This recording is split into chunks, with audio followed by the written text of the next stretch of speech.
کس نے دینا تھا اپنا حکومتی بھارتی فوج کو جو اسلحہ دینا تھا، سامان نہ دینا تھا؟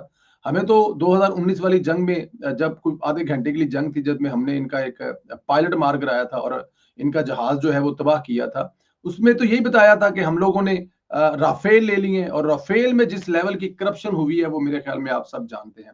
مجھے لگتا ہے کہ بھارتی فوج حکومت کے ساتھ مل کر عوام کی آنکھوں میں دھول جھونک کر، کیونکہ پاکستان جو ہے وہ ایک ملک نہیں ہے، 3 ملک ہیں، ترکی، چین اور پاکستان، تو اس کے خلاف اسلحہ خریدنے کے لیے جو اربوں روپے کا ٹینڈر پاس کروا رہے ہیں نا، اصل گیم یہ ہے کہ یہ بتانا یہ چاہ رہے ہیں کہ ہمارے پاس اسلحہ نہیں تھا، ہمارے پاس وہ جدید ٹیکنالوجی نہیں تھی جو پاکستان میں چائنا نے آ کر چلائی ہے اور ہندوستان کو دن میں تارے دکھائے ہیں۔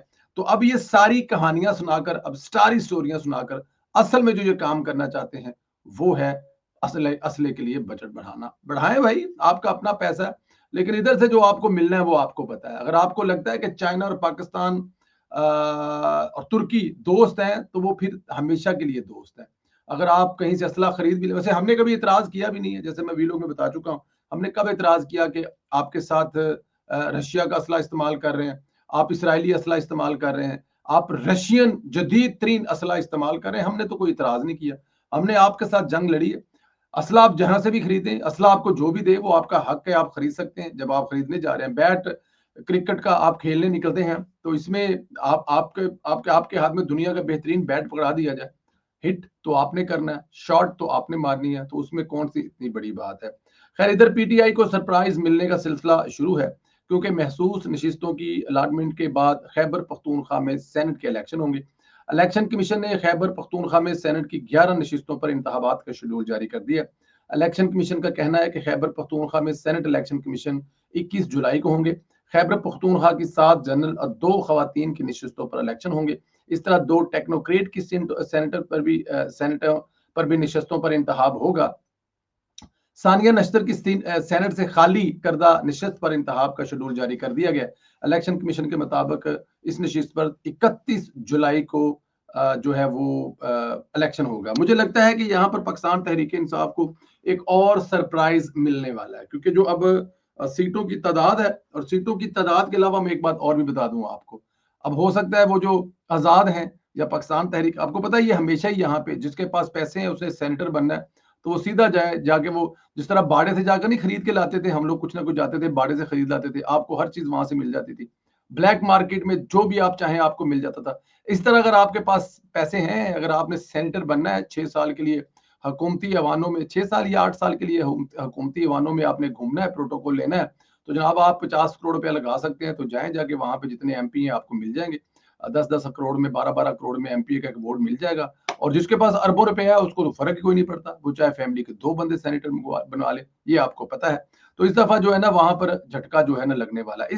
ایک اور چیز، کل میں نے ایک ٹویٹ کیا تھا، اور اس ٹویٹ کو تقریباً 2,70,75,000 لوگوں کی ریچ ہوئی، اور اس پہ کوئی 1200-1300 کمنٹس ہوئے، اس طرح اس کے آرٹی اور اس طرح اس کے جو ہارٹ جس کو لائک کہتے ہیں وہ بھی ہزاروں کی تعداد میں تھے۔ ٹویٹ تھا کہ مریم آپ کی جو یہ دورانی صاحبہ ہیں، ایمان دورانی، ایک ایسی بچی ہے اور ایک فلک جوید ہے، اگر آپ کی بیٹی ہو تو آپ اس کو کیسا بنانا چاہیں گے؟ آپ ایمان دورانی جیسی اپنی بیٹی کی پرورش کرنا چاہیں گے، بنانا چاہیں گے، یا پھر صنم جوید جیسی بنانا چاہیں گے؟ بس خدا کا واسطہ ہے، اس کے نیچے جو ہے نا وہ نا کمنٹ پڑھے جا سکتے ہیں، مطلب کہ پڑھے جا سکتے ہیں، اس میں 90% جو لوگ ہیں اس میں وہ کہہ رہے ہیں کہ جی ہم تو نام بھی نہ لو، یہ صنم جوید کا نام بھی نہ لو، اور جو ایمان دورانی ہے وہ قوم کی بہادر بیٹی ہے اور اپنے ملک کے لیے اپنے فوج میں جو وہ کردار ادا کر رہی ہے، تو ہماری خواہش ہوگی، وش ہوگی کہ ہماری بیٹی جو ہے وہ ایمان دورانی جیسے ہو۔ اب کیپٹن ایمان دورانی کے خطاب پر چیخیں تاحال جاری ہیں، پریشان ہیں، خطاب کا حق تو صرف ان لیڈر خان کے پاس ہے، کوئی اور کیسے یہ سب کچھ کر سکتا ہے؟ یہی چیزیں انہیں سونے نہیں دیتی۔ ایمان دورانی سر فخر سے بلند کر رہی ہیں، اور وہ اپنے ادارے کا اور اپنا سر فخر سے بلند کر رہی ہیں۔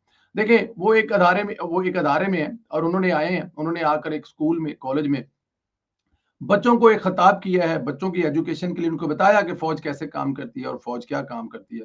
اب وہ پبلک کے انٹرسٹ میں، انہوں نے کہ پبلک کے انٹرسٹ میں جو ہے وہ فوج ہمیشہ کام کرتی ہے. اب پبلک کا انٹرسٹ ہی ہے اس میں، اور کیا کہہ سکتے ہیں آپ کو، یہ پبلک کا انٹرسٹ ہی ہے کہ آپ بھارت سے جنگ جیتیں. تو انہوں نے ہمیں بھارت سے جنگ جیت کر دکھائی ہے. اور یوتھیوں نے اس پر جو ٹرول کی ہے جس قسم کی، میں کہہ رہا ہوں کہ یہ دوسری دفعہ ہو گئی ہے. یہ ایک دفعہ وہ آپ کو یاد ہوگا، ہمارے کچھ جنرل صاحبان جو ہیں کوئٹہ کے نزدیک ایک ہیلی کاپٹر حادثے میں شہید ہوئے تھے، اس وقت کراس کی تھی. پھر حافظ اعظم منیر صاحب کی بیٹیوں کے پاسپورٹ پر جو ان یوتھیوں نے گند کیا تھا، وہ بھی میرے خیال میں جو ریڈ لائن کراس کی تھی. ابھی ایمان جو دورانی صاحب ہیں، ان کے بارے میں ٹرول کر کے بھی یوتھی اتنے آگے جا رہے ہیں کہ ان کا واپسی مشکل ہے. میں زیادہ بتاؤں آپ کو، 15-20 اکاؤنٹ ہے، یہ 15-20 اکاؤنٹ کی مار رہ گئی ہے. پاکستان تحریک انصاف اصل میں ختم ہو چکی ہے. پاکستان تحریک انصاف کا لیڈر اصل میں ماضی کا ایک قصہ پارینہ بن چکے ہیں. اور ان کے جو اس وقت M N A M P ہیں، کچھ کو چھوڑ کر جو ہے وہ سارے کے سارے بالکل بکے ہوئے ہیں، سارے کے سارے خاموش ہیں، سارے کے سارے لائن لے کے چلتے ہیں. تو ایسے میں وہ جو سوشل میڈیا پہ چند اکاؤنٹ ہیں، اگر ان کو کسی طریقے نال اگر وہ قابو کر لے جاوے نا، تو وہ ہمیشہ کے لیے پاکستان تحریک انصاف کا نام لینے والا بھی کوئی نہیں ہوگا.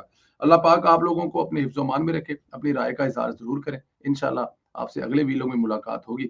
تب تک کے لیے اجازت دیں. اللہ پاک آپ لوگوں کو بڑا خوش رکھے اور والدین کا سایہ آپ لوگوں کے سروں پر قائم رہے.